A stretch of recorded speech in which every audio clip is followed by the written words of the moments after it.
Welcome to Ye Old Mint.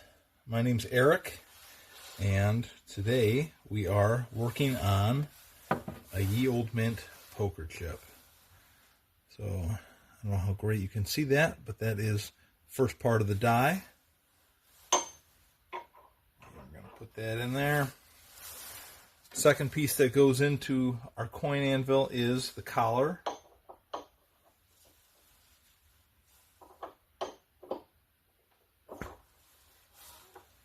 That in there and get it leveled out where it's supposed to be. So we're working on a poker chip today. We're making another copper. Here is the other side of the chip. Let me get it up where you can see it. Got a spade on it and then a regular poker chip etching. Well, we have the collar in. We're going to put in our copper blank.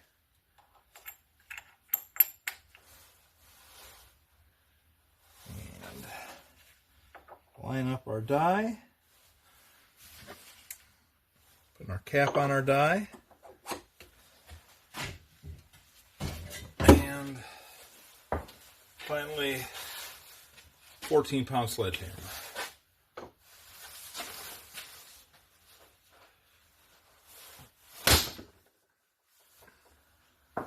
Let's see how we did. Felt a little off center, but you never know till you open it up.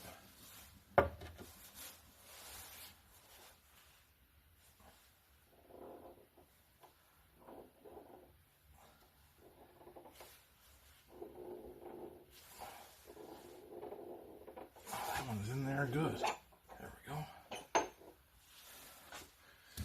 All right, set that right there.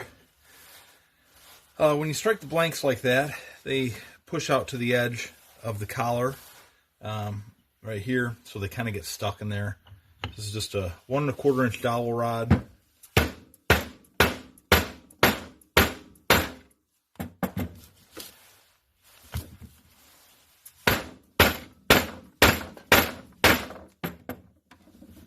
We get that one in there good.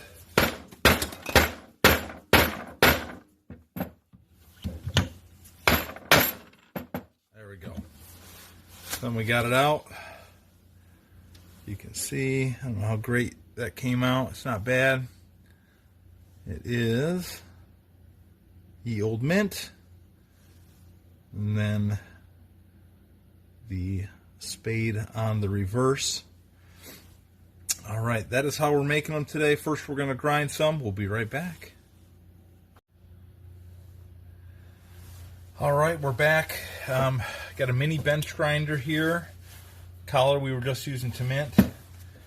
As you can see, after I cut these, they're a little big still. They don't quite fall in there. Hoping to fix that in the future with a little bit smaller disc cutter. But for right now, we got what we got. This is a 32 millimeter diameter collar. The dies are the same size, and that is also the disc cutter that I'm using to make these, but they come out a little bit bigger. So we're actually going to try a 1 1/4 inch and go from metric to English, and that actually saves us about 10 thousandths on the diameter. Not enough to really see with the naked eye, but hopefully it's enough that I don't have to grind every single one of these. But for now, we're just going to grind some. I try them in here, see if they can fit, then they're ready to go, and then we're going to do some stamping after that.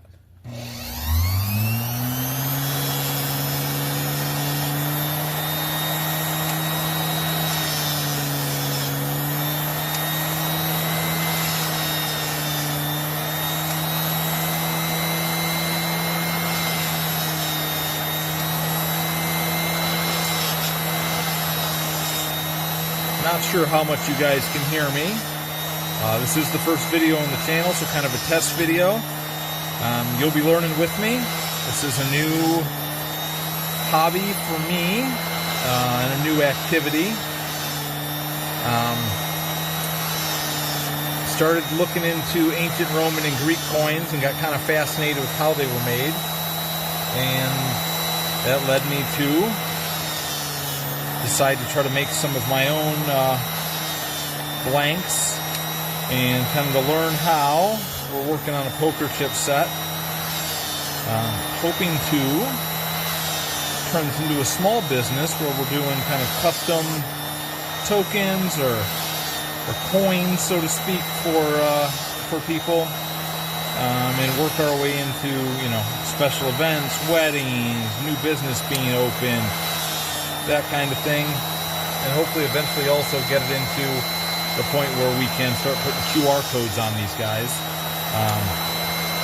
And if we're able to do that, then you know, it's a heck of a business card, one that people aren't going to throw away. Might throw away a paper card, but having a coin in your pocket with a QR code and a business on it is both low-tech and high-tech at the same time, which is pretty cool. All right, so that one is all the way through. That one's good to go. We're going to do some more of these. I'll spare you the sound of my voice for a few minutes, and we'll go from there.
Right, I'm going to do one more of these for you guys, and I think you'll kind of get the point of what we're doing here. And then I'll get set up and we will strike some more coins. And like I said, this is the first video on the channel. I'm figuring it out, and I thank you guys for joining me, and hopefully we kind of can go through this process together and learn about the wonderful world of coin making. And at the end, have a very nice poker chip set, I think. Although we'll see how these start to look as they start to patina and tarnish. They look better or worse, or just different. Let's see if this one fits. Not quite yet.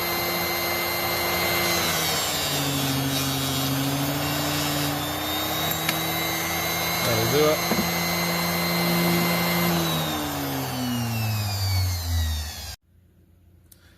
All right, so I have the first die in there, putting in the collar, lining it up.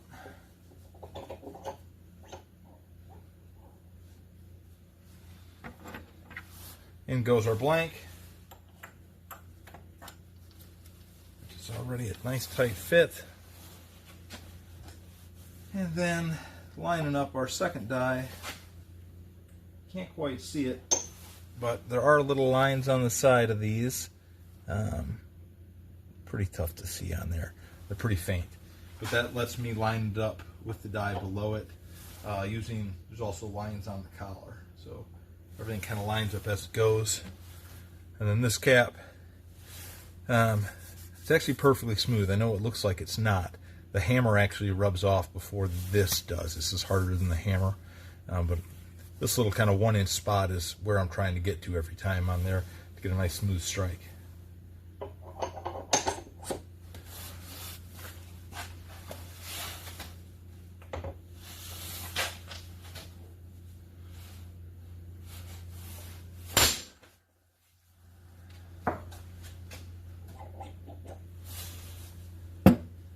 Sometimes it takes me a few strikes to get really warmed up.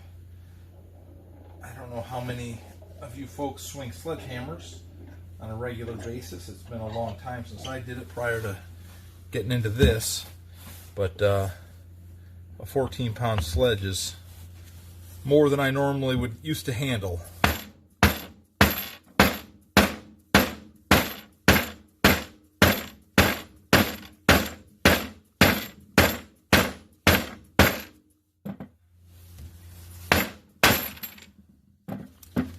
Right, this one came out pretty nice, guys, and I will show them all at the end as well.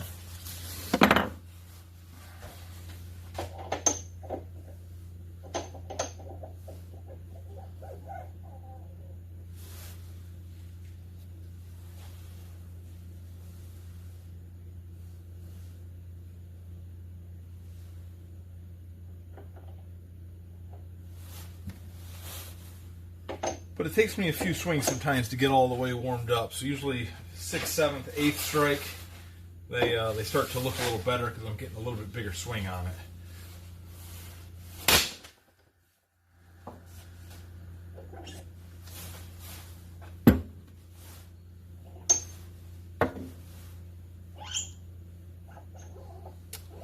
Well, you guys got to watch me make a nervous camera mistake where I forgot to put a blank in there.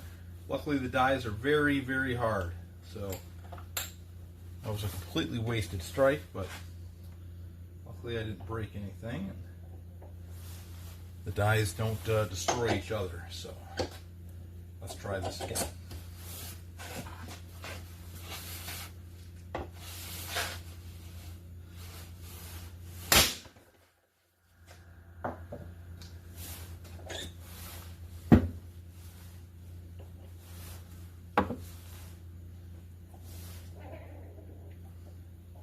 So the reason the collar is so tough to get out of there is that the coin actually, when it strikes, it expands to the size of the collar. It's called metal flow.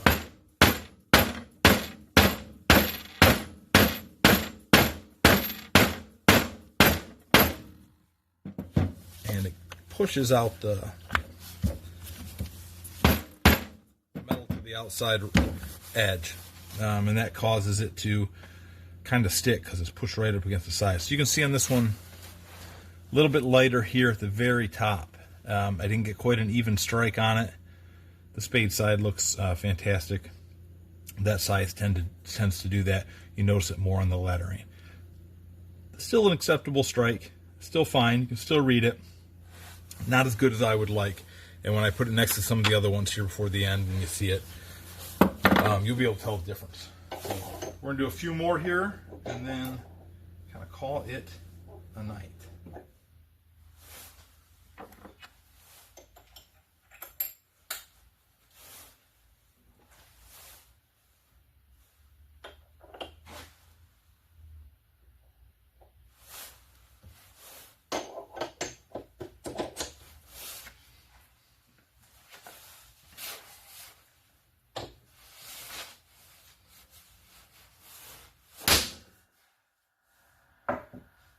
And for a size comparison, this beam right here that's sitting on is a 6x6, and I've got it secured at the bottom with the other part of the 6x6 that it was originally, and some 2x4s, and then all of that is put to a piece of plywood to keep it from moving around too much and keeping it level. Because as you keep striking it with the sledgehammer, it wants to loosen up and move around.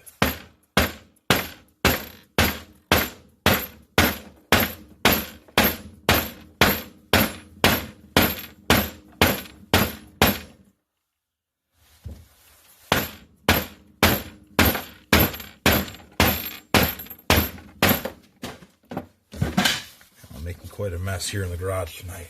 These guys are really sticking in there. Oh, that one came out pretty nice. A little bit dirty, but quite gorgeous.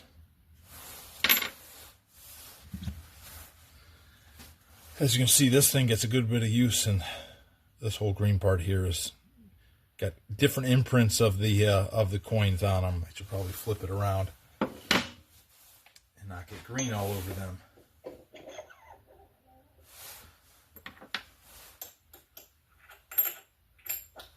All right, got our blank in. Getting our die in. Now I've tried it both ways, putting each different die, one on the top, one on the bottom. I don't notice a ton of difference, but I generally put the spade one on the bottom and strike the other one on the top. No particular reason why, I just tend to do it that way.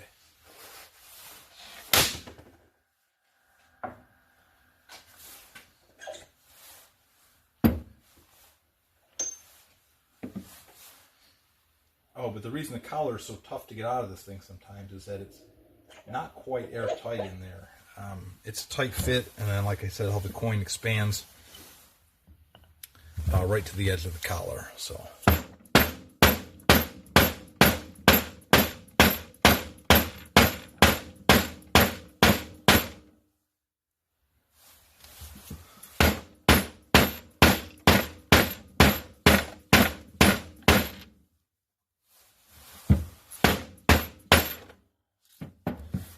We're going to see how all that hammering sounds on it when I watch this back, but it might be a little rough.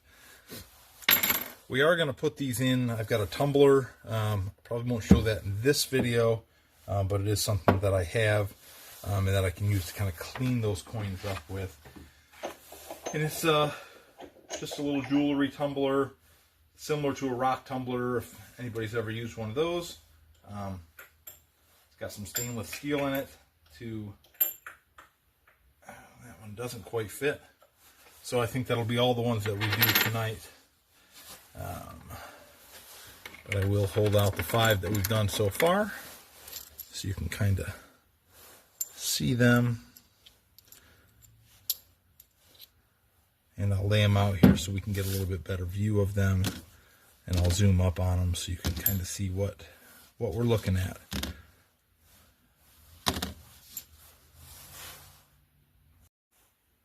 Alright guys, and here they are. This one is upside down for you. But Ye Olde Mint, established 2025.